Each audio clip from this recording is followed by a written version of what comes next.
Labas vakaras, mėly televizijos žiūrovai. Malonu girdėti jūsų gražius atsiliepimus apie mūsų laidą Kubas, kurioje žmonės savo gyvenimus spinda iš daugybės įdomiausių dalykų ir moka tenkintis mažu, o siekti aukštų tikslų. Dar kartą dėkoju už gerą žodį ir šį vakarą kviečiu naujai pažinčiai su tautodailininke Dalia Šakaliene, kurios drožiniuose iš medžio daug gyvybės ir judesio.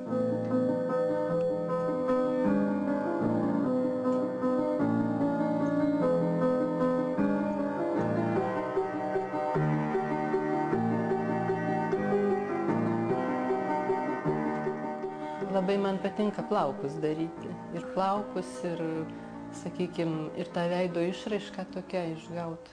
Kad nebūtų toks statiškas, stovintis kažkoks tai, bet kad jis kažkokią išraišką turėtų, kad judėtų tas darbas, kad pasižiūrėjus,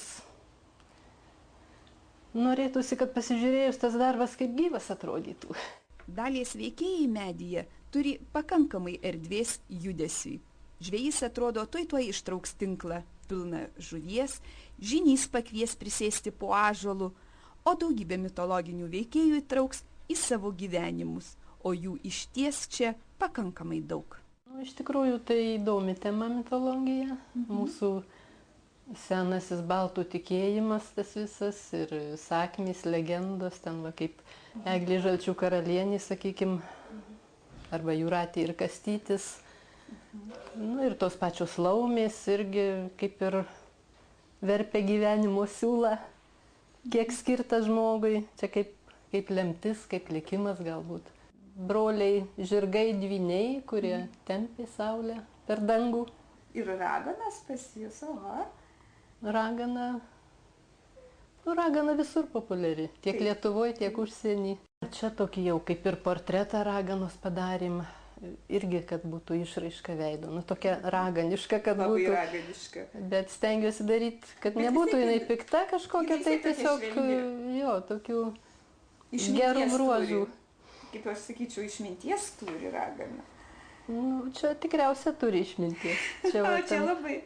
Bendram tokiam paveiksle, didelis tas paveikslas buvo. Ir katinas ten buvo pavaizduotas, ir varna nustebus žiūri. Čia tokia kaip ir miško pasaka buvo. Įdomios tokios temos, man įdomu tokie dalykai. O sakykit, jūs pati renkatės tas temas, ar tai yra daugiau užsakymų, žmonės nori, kad apie tai padarytumėt? Kaip vyksta būtent šitas kūrybinis procesas? Nuo ko prasideda? Būna ir užsakymas, o paskui, sakykime, užsakymas man vaidilą padaryti, krivių krivis, išminčius. Čia vėlgi su mitologija surišta ir man nuo to krivio jau kažkaip kyla noras ir dar kažką padaryti tą temą. Čia irgi iš mitologijos tokį dar planuoju įgyvendinti.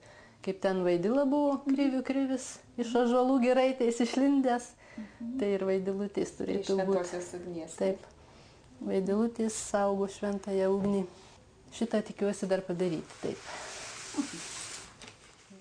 O sakykit, nuo ko jūsų prasidėjo šitie visi menai? Sakykime, iki 20 metų galbūt aš net negalvojau, kad yra aplamai tokia drožyba, tokia specialybė. Tiesiog taip, vėlgi lemtis tokia, sakyčiau, susipažinom su vyru, jisai drožėjas buvo, drožėjų dirbo tada. Ir kažkaip teko pradėti jam padėti. Aha. Tai lapelius, tai gėlytes tokias, suvenyrus jisai darė. Ir pamažu taip įsitraukiau, sakau, ne iš karto tokie darbai prasidėjo, viskas nuo smulkmenų prasidėjo. Bet tai vis tiek, tai galbūt mama, tėtis, kažkas dirbo su medžiu. Kai pagalvoju, iš tikrųjų, mama tai nedirbo, mama agronomė mano, o tėtis, sakykime, stalius buvo. Kažkas tai buvo surištas su medžiu. Surištas su medžiu, taip. O mamos tėtis, sakykime, senelis mano, kiek atsimenu, darė tokius lankus žirgam. Ar arkliam, ar žirgam, kad pakinkyti. Švelniose Dalies rankose medis virsta nuostabiu paveikslu. drožlelė po drožlelės, skiedrelė po skiedrelės ir medis įgauna kitas formas, kitą prasme. Tačiau šalia reikia ir stiprių vyro rankų. Jisai man padeda iš tikrųjų, be jo neatsirastų ir tų darbų visų. Jis man padeda padaryti ruošinį, suklijuoja, aš patigi nepadaryčiau iš lentos nieko. Čia jau reikia vyriškos, pradžia turi būti vyriškų rankų. Reikia to stiprumo. O man jau paskui belieka užsiimti kūrybą tokią, drožybą jau mano. Kruopštus ir smulkus, puikus darbas. Sakykit, žinau, turit dukrytę ir sūnų, o jie paveldėjo jūsų ir tėčio, ir mamos genus menam, kūrybai. Kažkiek gal ir yra paveldimumo. Iš tikrųjų, nevedėmės jų ten specialiai į tą dailės mokyklą.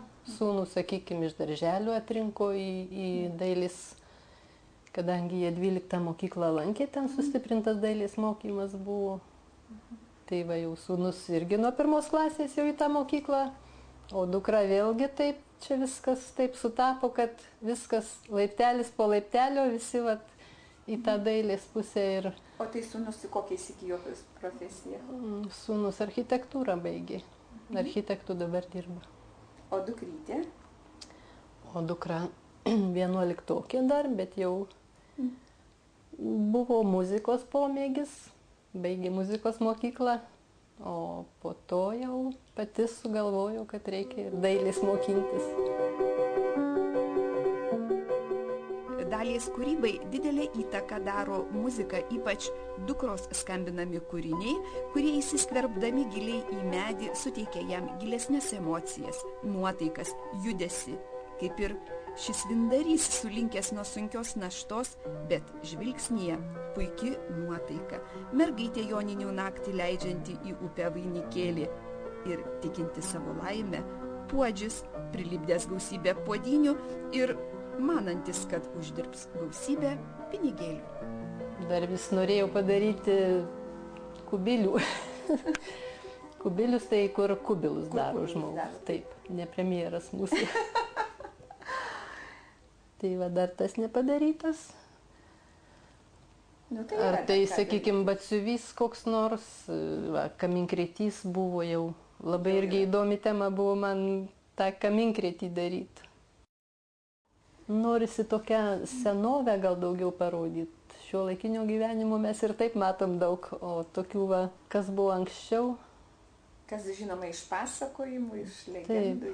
Arba tokios temos vėlgi dar neužmirštos, kaip duonos kepimas ten, ar tai arklio kaustymas. Tokie va, grynai senoviški amatai. Ir norit juos visus pavaizduoti būtent. Tačiau pirmiausiai yra piešinys. Aš jau darau eskizą, šitą piešinuką piešiu ir įsivaizduoju, kad toks pat ir bus medyje. Toks dydis. Toks dydis, taip? Nu, ten kažkiek gali, aukštyn žemyn kažkiek gali medžio dadėti, bet šiaip jau kaip ir piešiny, taip ir medyje. Ir stengiuosi įsivaizduoti, koks storis bus, kas daugiau išlindę, kur pirmą